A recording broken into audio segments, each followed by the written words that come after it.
Tubahe ikaze bakunzi ba Lumen TV, kumwe nanjye Dani. None tugiye kugaruka ku bisobanuro by'icyotezo muri Kiliziya Gatolika. Icyotezo kigizwe n'umubavu hamwe n'agakombe kaba karimo amakara. Iyo babivanze havamo umwotsi uhumura neza. Muri Kiliziya Gatolika gikoreshwa mu mihango ya liturujia nk'ikimenyetso cy'icyuhagiro, gusenga no gutagatifuzwa. Iyo Kiliziya Gatolika ikoresha icyotezo mu isengesho, cyane cyane mu gitambo cy'Ukarisitiya, iba isaba Nyagasani ngo yakire isengesho ry'umuryango wayo nk'umubavu uhumura neza nk'uko ibyanditswe bitubwira.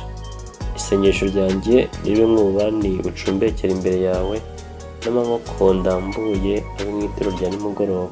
Igisobanuro cy'icyotezo: umwotsi utangwa n'ububani butwitswe n'umuriro ukazamuka ugana ijuru, ushushanya isengesho rya Kiliziya ari ryo ry'umuryango w'Imana, rizamuka rikagera ku Mana ritunganye nk'uko ububani butwitswe n'umuriro butanga impumuro nziza. Undi mumarayika araza ahagarara iruhande rw'urutambiro, afite icyotezo cya zahabu, maze agwa imibavu myinshi kugira ngo ayiture hamwe n'amasengesho y'abatagatifu bose ku rutambiro rwa zahabu imbere y'intebe y'ubwami. Umwotsi w'imibavu wacumbeka mu kiganza cy'umumarayika uzamuka imbere y'Imana hamwe n'amasengesho y'abatagatifu.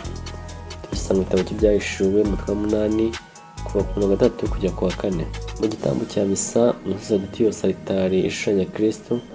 Igitabo cy'ivanjiri uko ari Kristo ubwe wigisha umuryango we, amaturo kuri alitari ndetse n'ababwe n'imbaga ntagatifu. Ibi byose usibye kuba kiziba isaba Nyagasani kwakira isengesho ryayo nk'ububani buhumura neza, binatwibutsa ko Kiliziya ari umubiri wa Kristo. Umugeni yitegura kwakira umukunzi we rero aritunganyije bikwiye kugira ngo umukunzi we asange akeye. Umuriro utwika ububani kuva kera ushushanya Roho Mutagatifu utagatifuza urukundo rw'Imana, akaba n'imbaraga zitagatifuza umuryango wayo uyitura igitambo, kandi nawe ubwawo witura igitambo. Mu kosa ubusaseridoti n'imbaga ntagatifu bitwibutsa ko usibye ituro ry'umugati na divayi bihinduka umubiri n'amaraso bya Kristo, natwe twese umuryango w'Imana turi itorero ry'Imana. Nk'uko Pawulo Mutagatifu abitwibutsa, ubuzima bwacu bugomba kuba koko impumuro nziza ya Kristo mu isi. Tugomba kuba igitambo nyabuzima, kandi kuko imbere y'Imana turi impumuro nziza ya Kristo rwagati mu barokorwa no mu bacibwa. Icyotezo muri rusange gisobanura iki?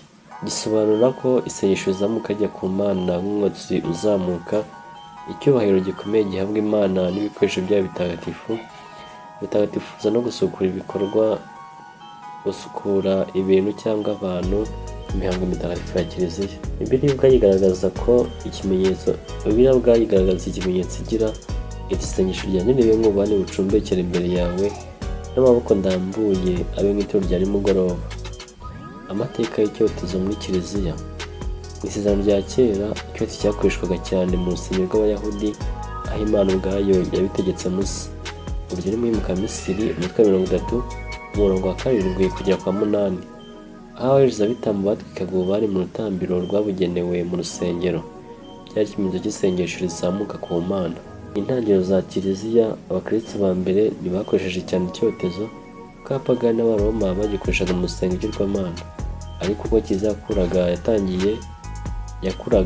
yatangiye kugikoresha mu mihango mitagatifu. Mu kinyejana cya 4 nyuma y'uko Kristo bwemeye ku mugaragaro mu bwami bw'Abaroma, icyotezo cyatangiye gukoreshwa cyane muri liturujia za Kiliziya.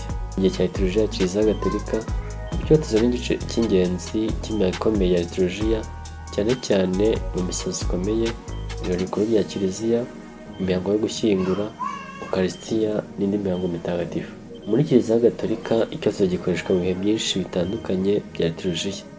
Mu misa ntagatifu haba mu gutangira misa, bonsa alitari, ivanjiri kugaragaza icyubahiro cy'Imana mu ijambo ryayo, Ukarisitiya guhumura umugati na divayi bihinduka umubiri, guhindura umugati na divayi mo umubiri n'amaraso bya Kristo.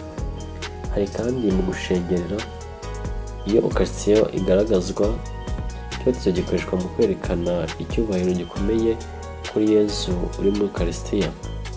Hari imihango yo gushyingura, icyotezo cyoswa ku isanduku y'umuntu wapfuye nk'ikimenyetso cyo guha icyubahiro umubiri w'umukristo, no kwibutsa ko umubiri we ari ingoro ya Roho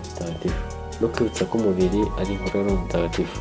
Mu migisha y'ibintu bitagatifu, hari gutagatifuza alitari, umugisha ibikoresho bitagatifu muri porosesiyo cyangwa se urugendo rw'iyobokamana. Icyotezo gifite ibisobanuro byinshi bya roho. Isengesho rizamuka ku Mana, icyubahiro gihabwa Imana, gutagatifuzwa, kubaha Kristu uri mu Karisitiya. Mu gitabo cy'Ibyahishuwe umutwe wa 8 umurongo wa 3 kujya kwa 4 handitswe ko abamarayika bazamura imibavu hamwe n'amasengesho y'abatagatifu bakayageza ku Mana. Icyotezo muri Kiliziya Gatolika gikoreshwa mu mihango ya liturujia kugira ngo cyerekane isengesho rizamuka ku Mana, icyubahiro, gutagatifuzwa no kubaha ibintu bitagatifu. Murakoze.